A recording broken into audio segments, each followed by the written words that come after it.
Good evening. If we were to drive around our cities and take a close look, what problems can we identify that need addressing? Infrastructure, roadways.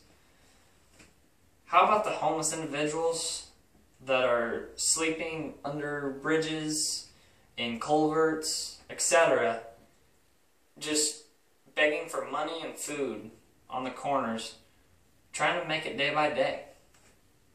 According to the National Coalition for Homeless Veterans, 11% of the homeless population are veterans. And because they've sacrificed so much for us, I feel it's only fair that we try to come to their aid. Veterans are offered many benefits through the Veterans Affairs Department, which has been around since the beginning of the colonies. So, since Pilgrims were fighting with the Indians, anyone injured in battle were guaranteed safety as well as all their needs being furnished. So they never had to worry about if they were to get hurt and lose a leg, were they going to be able to take care of themselves? And then in World War II, we enacted the GI Bill. This created home loan guarantee programs, Public Law 293, which established 120 VA hospitals, as well as branching to today's society, current 1,600 healthcare facilities and 144 medical centers. So, my line of work, I do pest control. We deal with a lot of VA loans. So obviously, many veterans are taking advantage of the benefits that they were offered. And one customer in particular, he wishes to stay anonymous, so I'm going to name him Gerald. He just told me that he had to have heart surgery. And, you know, great. You've got a VA hospital, should hardly cost you anything, right? He goes, yeah, except it's a 7-month wait period. His doctor told him the risk of his heart attack, the heart attack happening, is almost an absolute certainty. So, while he could wait 7 months, he chose to do it and pay for it with his own health insurance through a regular doctor.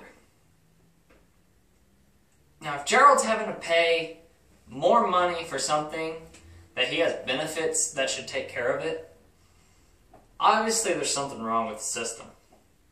So what other pitfalls are out there for our current systems, especially for veterans that return home with mental health issues, need for therapy, and just a lack of purpose? As well as what programs are available to those individuals to help them through their times of need. So according to Burgess and Harrell, who study veteran reintegration into American communities, they've identified 4 main requirements for a successful transition to a civilian life. Amongst these are health, material needs, social relationships, and purpose. One of the greatest material needs you could probably get is a place to call home.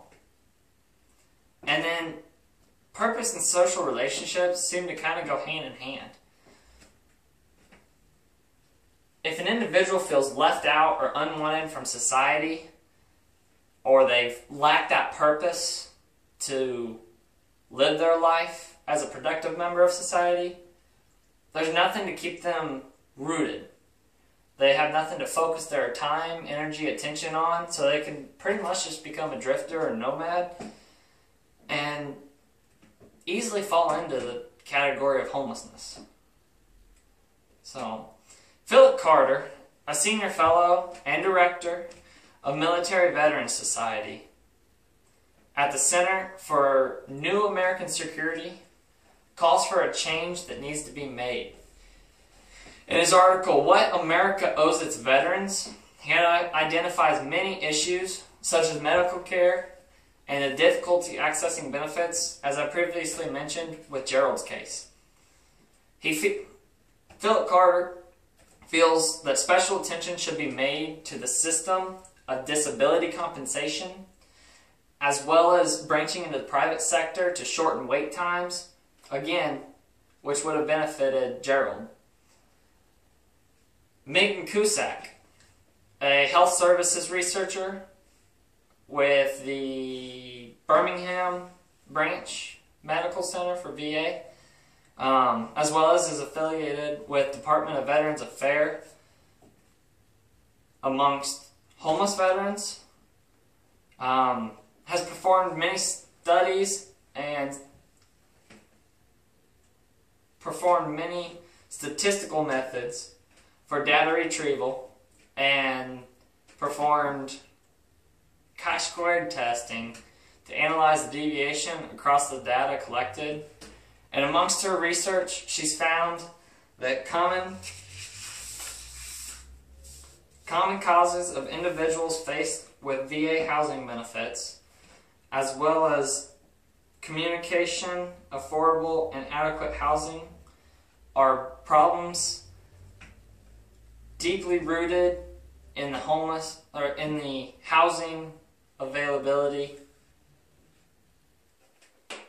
She says that better engagement with customers and more collaboration with house hunting would aid in eliminating veteran homelessness. And also, because of the requirements for approval, such as mental health, many are unable to use the program. 2 years prior to her article, Cusack wrote about veterans returning to homelessness after leaving supportive housing.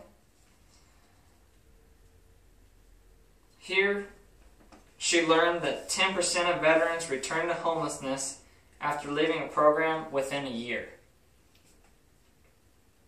She makes sure to note that many of them were forced out of the program, meaning they were also forced into homelessness for problems such as unable to cope and get along with other individuals, substance abuse, meaning drugs or alcohol, etc. As far as material needs, very important according to those 4 main things for reintegration. So what program benefits veterans and what prevents them from taking advantage of that, other than, again, what Cusack wrote about? Florence Roseman wrote an article titled National Ingratitude.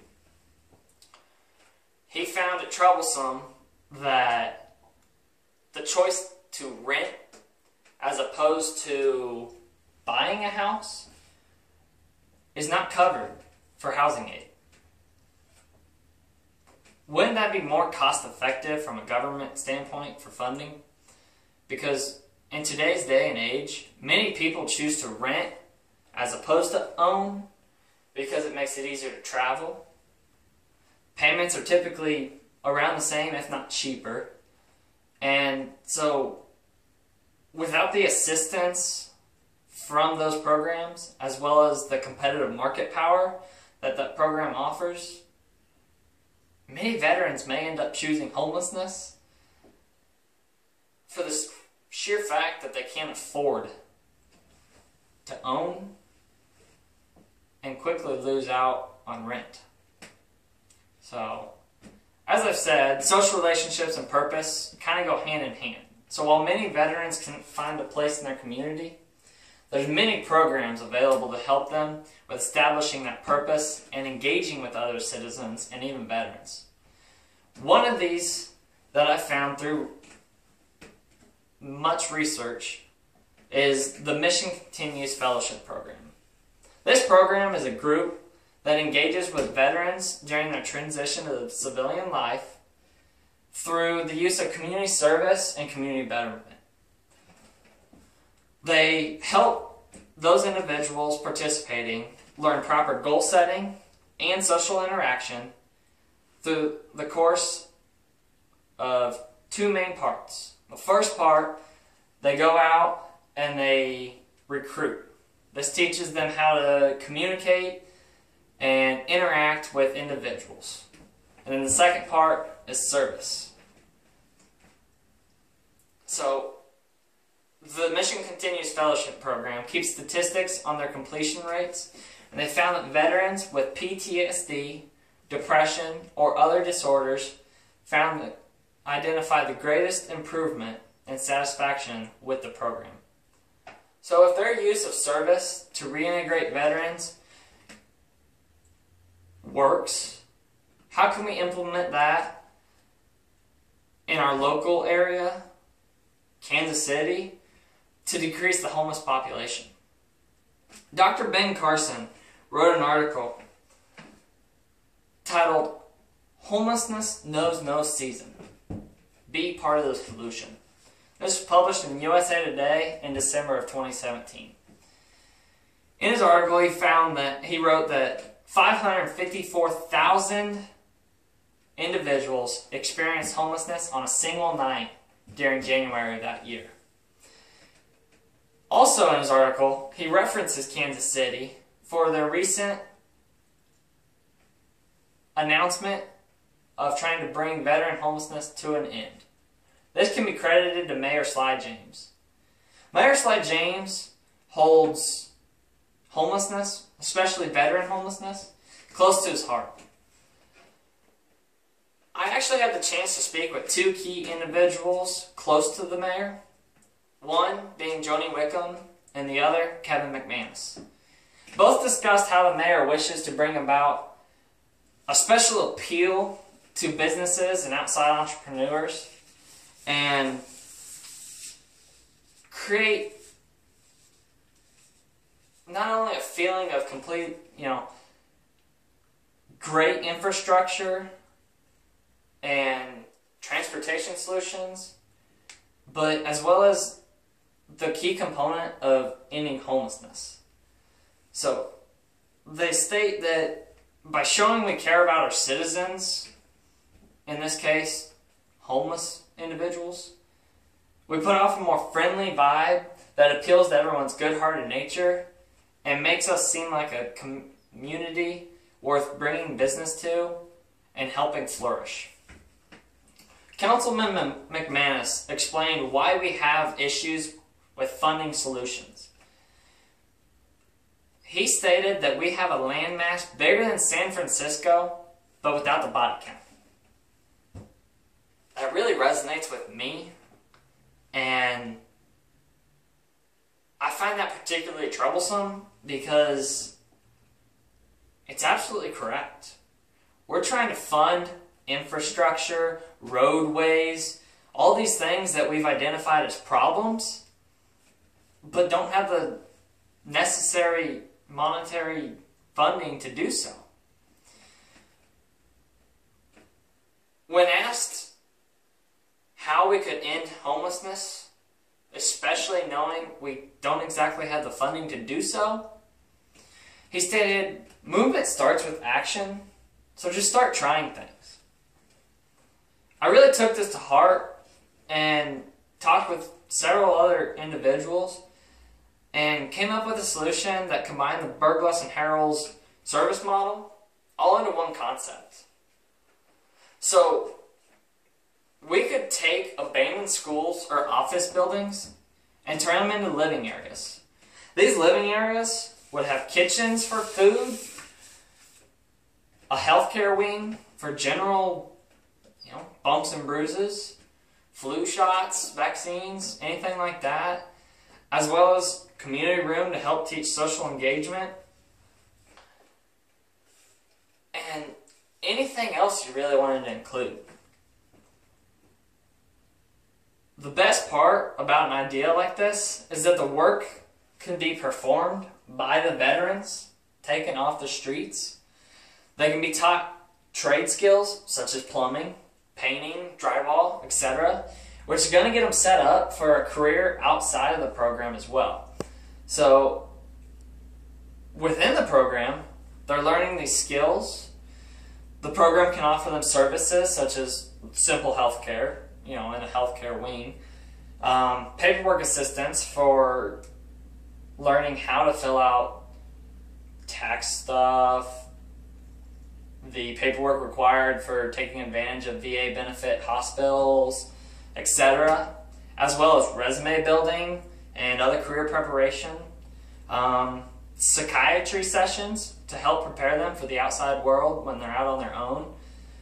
In fact, a similar approach to refurbishing buildings was done in Phoenix, Arizona, when a school district took 2 shut-down schools and refurbished them into a community computer lab, as well as a second building to help the school further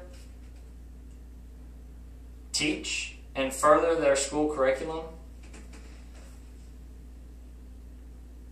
But also, refurbishing these buildings will help with the curb appeal of the local area, as well as remove attractive nuisances, which is popular for vandalism and gang hangouts. And while there's a lot of logistics that need to be figured out, there's actually committees such as the Governor's Committee for Ending Homelessness that I'm sure could probably help in hammering out the logistics. In fact, one of the biggest logistics that I personally have identified was funding. And as of yesterday, November 6th, medical marijuana was legalized and voted into effect.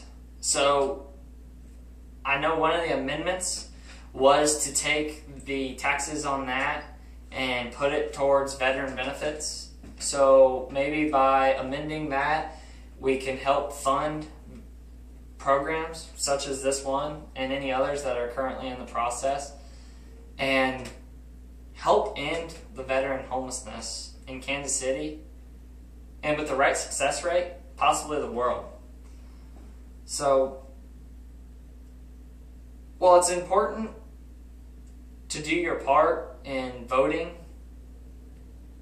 remember those that are out there, especially in these cold nights, and do your part in helping them. Whether that's giving them a few dollars on the corner or volunteering at a shelter. They need us just as much as we needed them during their service. Thank you.